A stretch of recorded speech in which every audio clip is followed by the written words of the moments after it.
Hello दोस्तों, मैं धीरज सैनी स्वागत करता हूं आपका आपके अपने YouTube channel universal institute of electronics and communication Rohtak में। आज हम चर्चा करेंगे एक ऐसी अदाकारा के बारे में जो राज्य की मुख्यमंत्री बनी, वो भी 6 बार। तो चलो शुरू करते हैं जयललिता की जीवन कथा। जयललिता जयराम, जिन्हें जयललिता के नाम से जाना जाता है, भारतीय राजनीति और सिनेमा का एक प्रसिद्ध चेहरा थी। उनका जीवन एक असाधारण यात्रा की कहानी है जो एक सिनेमा की सुपरस्टार से तमिलनाडु की मुख्यमंत्री बनने तक फैली है। जयललिता का जीवन व्यक्तिगत संघर्षों, राजनीतिक कठिनाइयों और बड़े बदलावों से भरा रहा है। प्रारंभिक जीवन और शिक्षा। जयललिता का जन्म 24 फरवरी 1948 को मैसूर, कर्नाटक में हुआ था। उनके पिता का नाम जयराम और माता का नाम वेदवल्ली था। जयललिता का परिवार आर्थिक रूप से संपन्न था, लेकिन उनके पिता का देहांत उनके बचपन में ही हो गया था, जिससे परिवार को कठिनाइयों का सामना करना पड़ा। उनकी मां वेदवल्ली ने परिवार का भरण पोषण करने के लिए तमिल फिल्मों में अभिनय करना शुरू किया और नाम बदलकर संध्या रख लिया। जयललिता की प्रारंभिक शिक्षा बंगलौर में बिशप कॉटन गर्ल्स स्कूल में हुई। बाद में उनका परिवार चेन्नई, तत्कालीन मद्रास, चला गया, जहां उन्होंने चेन्नई के चचपाक कॉन्वेंट स्कूल में पढ़ाई की। वे अपनी पढ़ाई में हमेशा अव्वल रहीं और उन्हें शैक्षणिक क्षेत्र में आगे बढ़ने की उम्मीद थी। हालांकि परिस्थितियों ने उन्हें एक अलग रास्ते पर ले जाया, जो उनके लिए नियति के रूप में सिद्ध हुआ। सिनेमा करियर की शुरुआत। जयललिता की मां संध्या ने उन्हें फिल्मों में आने के लिए प्रेरित किया। जयललिता ने कम उम्र में ही अभिनय की दुनिया में कदम रखा। 1961 में उन्होंने एपिस्टल नामक अंग्रेजी फिल्म से अपने फिल्मी करियर की शुरुआत की।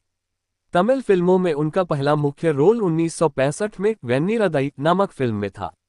इस फिल्म के बाद जयललिता ने तमिल और तेलुगु सिनेमा में धूम मचा दी।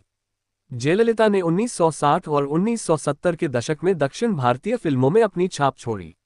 उन्होंने शिवाजी गणेशन और एमजी रामचंद्रन एमजीआर जैसे सुपरस्टारों के साथ कई हिट फिल्मों में काम किया। एमजीआर के साथ उनकी जोड़ी ने फिल्म इंडस्ट्री में खूब लोकप्रियता हासिल की। जयललिता ने 140 से अधिक फिल्मों में अभिनय किया, जिनमें से कई फिल्में बॉक्स ऑफिस पर सुपरहिट साबित हुईं। उनकी खूबसूरती, संवाद, अदायगी, नृत्य और अभिनय ने उन्हें दक्षिण भारतीय सिनेमा की सबसे प्रमुख अभिनेत्रियों में से एक बना दिया। राजनीति में प्रवेश। जयललिता की राजनीति में एंट्री अप्रत्याशित नहीं थी, क्योंकि उनके और एमजीआर के बीच नजदीकी संबंध थे। एमजीआर तमिलनाडु की राजनीति में भी एक बड़ा नाम थे और उन्होंने अन्ना द्रविड़ मुनेत्र कड़गम पार्टी की स्थापना की थी। जयललिता को एमजीआर ने राजनीति में अपने सहयोगी के रूप में देखा और उन्होंने उन्हें 1982 में अन्ना द्रमुक में शामिल किया। जयललिता की पहली राजनीतिक नियुक्ति पार्टी की प्रचार सचिव के रूप में हुई। उनकी कुशलता और भाषण देने की क्षमता ने उन्हें जल्दी ही पार्टी में एक प्रमुख चेहरा बना दिया। 1983 में उन्होंने राज्यसभा के सदस्य के रूप में संसद में प्रवेश किया और 5 साल तक राज्यसभा सदस्य के रूप में अपनी सेवाएं दी। एमजीआर की मृत्यु और राजनीतिक संघर्ष। 1987 में एमजीआर की मृत्यु ने तमिलनाडु की राजनीति में उथल पुथल मचा दी। अन्ना द्रमुक में नेतृत्व को लेकर संघर्ष शुरू हो गया और पार्टी 2 धड़ों में बंट गई। एक धड़े का नेतृत्व एमजीआर की पत्नी जानकी रामचंद्रन कर रही थीं, जबकि दूसरे धड़े की कमान जयललिता ने संभाली। इस संघर्ष ने जयललिता के लिए एक बड़ा राजनीतिक संकट पैदा किया, लेकिन उन्होंने अपनी राजनीतिक कुशलता और आत्मविश्वास से इसे पार किया। 1989 में जयललिता अन्ना द्रमुक की महासचिव बनी और तमिलनाडु विधानसभा में विपक्ष की नेता बनी। 1991 में राजीव गांधी की हत्या के बाद हुए तमिलनाडु विधानसभा चुनावों में जयललिता की पार्टी ने बड़ी जीत हासिल की और वे पहली बार तमिलनाडु की मुख्यमंत्री बनी। मुख्यमंत्री के रूप में कार्यकाल। जयललिता 1991 में पहली बार तमिलनाडु की मुख्यमंत्री बनी। उनके कार्यकाल में कई महत्वपूर्ण विकासात्मक योजनाएं शुरू की गईं। हालांकि उन पर भ्रष्टाचार के आरोप भी लगे।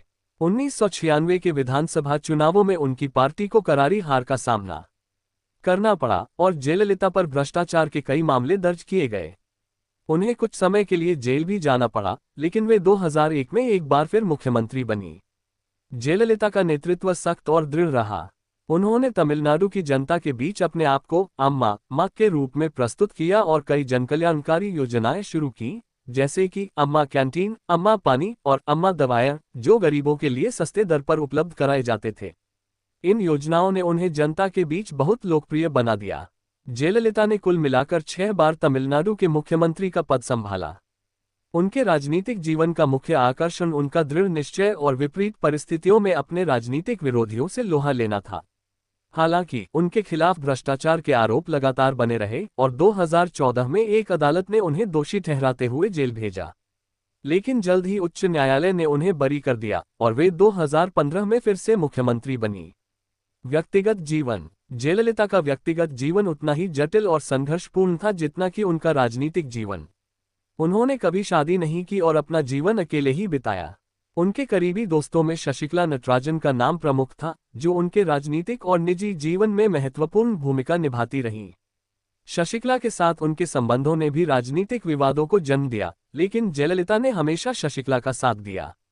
स्वास्थ्य और निधन। 2016 में जयललिता की तबीयत बिगड़ने लगी। सितंबर 2016 में उन्हें चेन्नई के अपोलो अस्पताल में भर्ती कराया गया। उनकी बीमारी के बारे में लंबे समय तक कोई स्पष्ट जानकारी नहीं दी गई, जिससे अफवाहें फैलती रहीं। 5 दिसंबर 2016 को जयललिता का निधन हो गया और उनके निधन ने तमिलनाडु की राजनीति में एक युग का अंत कर दिया। जयललिता की विरासत। जयललिता का जीवन संघर्ष, सफलता और विवादों से भरा रहा। उन्होंने भारतीय राजनीति में एक ऐसा स्थान बनाया जिसे भुलाया नहीं जा सकता। उनके समर्थक उन्हें पुरातची थलैवी क्रांतिकारी नेता के रूप में मानते हैं। तमिलनाडु की जनता के लिए जयललिता एक आदर्श थीं, जिन्होंने महिलाओं के लिए प्रेरणा का स्रोत बनने के साथ साथ एक मजबूत और प्रभावशाली नेता के रूप में अपनी पहचान बनाई। जयललिता की कहानी एक ऐसी महिला की है जिसने अपनी मेहनत, दृढ़ता और राजनीतिक कौशल के बल पर न केवल फिल्मी दुनिया में सफलता हासिल की, बल्कि तमिलनाडु की राजनीति में भी अपना एक अलग स्थान बनाया। UIEC से जुड़े रहने के लिए चैनल को सब्सक्राइब कीजिए और नई जानकारी तुरंत पाने के लिए बेल आइकॉन को प्रेस कीजिए। धन्यवाद।